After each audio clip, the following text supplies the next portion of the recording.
The 2025 Formula 1 Championship is coming soon, and spoiler alert, it'll have cars in it. That's a prediction I can make with absolute certainty, but I'm here to talk about the future. Even though I haven't personally been there myself, I have heard some others talking about it. More specifically, who's the 2025 Formula 1 World Champion?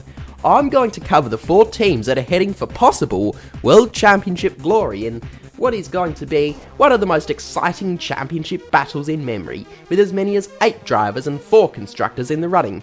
But who has what it takes? I'll start with a team that seems least likely to have what it takes, and this would have made me sound insane in 2023, but it's now something many will agree with. It's Red Bull Racing. They've been a shit show ever since Christian Horner decided to show the world File 76. Well, it wasn't him that showed the world that file, it was some unnamed source, but you get the idea. Adrian Newey is gone, Jos Verstappen is berating the team harder than he berated a 3-year-old Max Verstappen after being 300th of a second slower than he wanted. The Thai side of the team is at war with the Austrian side. It's a true car crash of a team at the moment. They managed to hold the team together to win the Drivers' World Championship in 2024, using the basis of the World Championship domination they've had in some sorts of the early years this decade, but it's a very Brawn GP way of becoming the World Drivers' Champions in 2024.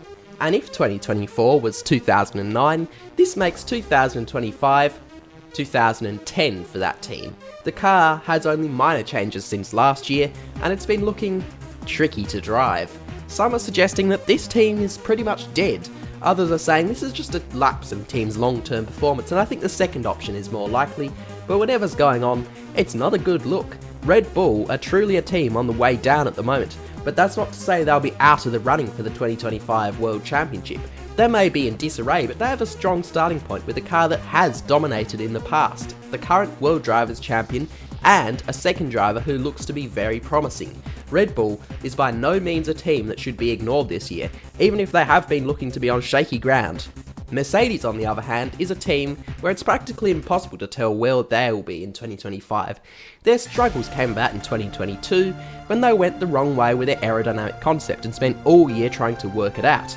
They then continued this with a W14 in 2023 and switched at the mid-season to a regular aerodynamic concept.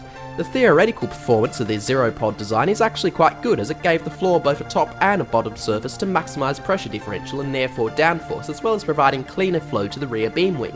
The trouble is, the real-world ground effect cars have very bad ride height sensitivity, and all that floor downforce made massive porpoising. Additionally, wheels are in clear airflow, the rear wheels, and that therefore made a lot of drag without the side pods to act as aerodynamic fairings. In fact, all Mercedes-powered teams bar Williams went with high drag aerodynamic concepts at 2022, leading to some to incorrectly claim that the Mercedes engine was no longer the best. This is not correct, and it's most likely the case that Mercedes still had the best and has the best power unit, and Williams showed this in 2022 by regularly topping the speed traps. But it's not like 2015, where if you had a Renault or Honda power unit, you could expect to be 30 to 40 k's slower on the straights, and Ferrari powered cars perhaps 10 to 20 slower. So it's a lot harder to tell whose engine is actually the best.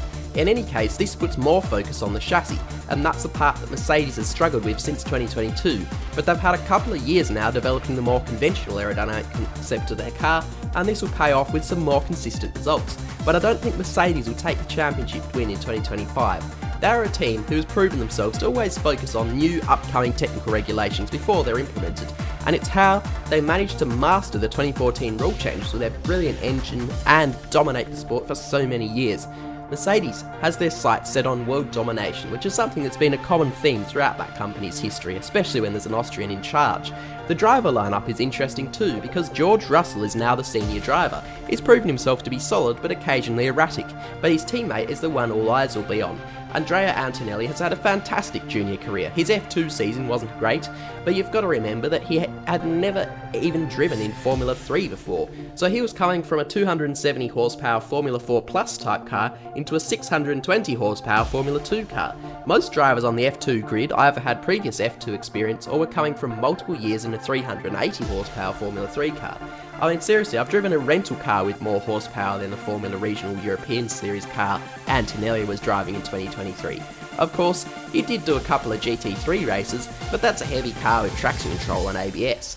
Antonelli's adaptation to the new car will be crucial. McLaren, on the other hand, are the 2024 World Constructors Champions.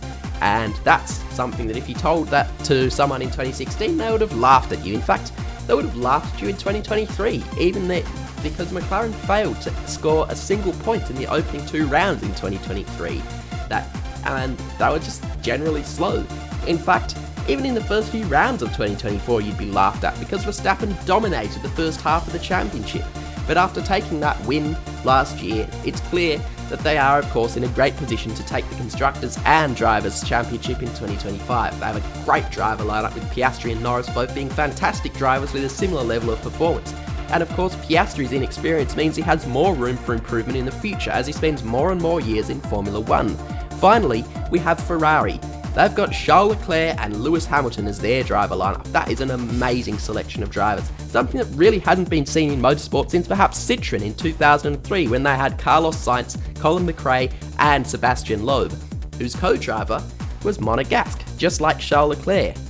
Which is why Leclerc is nowhere near the most successful Monegasque person in motorsport. It's this amazing driver lineup which makes Ferrari by far the most watched team on the grid up to this year.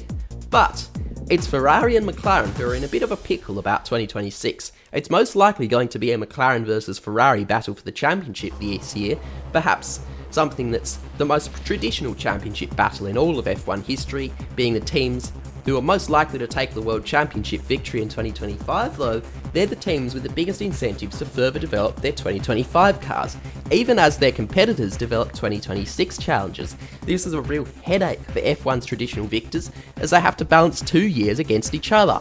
Red Bull and Mercedes, on the other hand, who are in touching distance but seem unlikely to take the victory, can go just like the other midfield teams and don't do any development work on their car at all, so they can focus on 2026. Now, you might say McLaren and Ferrari should just put aside short-term championship aspirations and focus on the long-term future, but another team tried this once, and it backfired massively.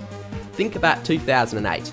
BMW Sauber was in the running for the Constructors' Championship, and if the tide shifted the right way, Robert Kubica could have been the 2008 World Drivers' Champion. But BMW Sauber decided to focus on the 2009 rule changes in the hopes of seizing the long-term future of the team at the front of the pack. At the end of the 2008 season, BMW Sauber were third in the Constructors' standings, 37 points off Constructors' Champions Ferrari, and Robert Kubica was fourth in the Drivers' standings, just 23 points off the world champion Lewis Hamilton. The next year, BMW Sauber got the regulations wrong though, and finished sixth in the Constructors, with just 36 points across the whole season. Due to the global financial crisis and poor performance, BMW sold the team at the end of 2009, and the team nearly didn't make it to the 2010 F1 grid. They showed up in 2010 with a sponsorless car. Ferrari and McLaren are very aware that focusing on next year when you can win this year might win you win neither year.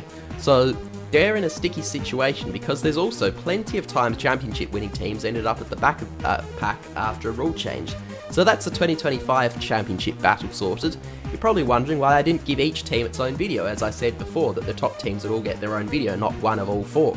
And that's because I want to finish this particular series and focus on more interesting things, such as what if Formula 1 cars had legs instead of wheels?